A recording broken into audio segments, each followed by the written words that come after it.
To block or unblock domain network incoming connections in Windows 10 Home, open Settings, click or tap Start menu icon, and then click or tap Settings.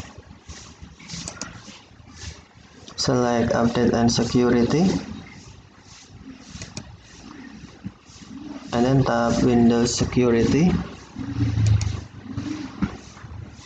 Select Firewall and Network Protection,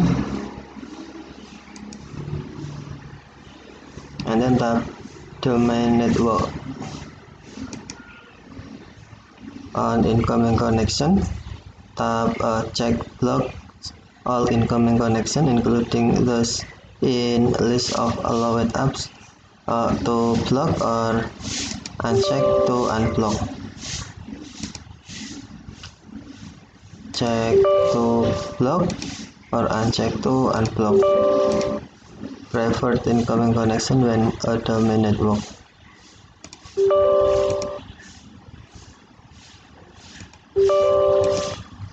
Okay, thank you for watching. Have a nice day.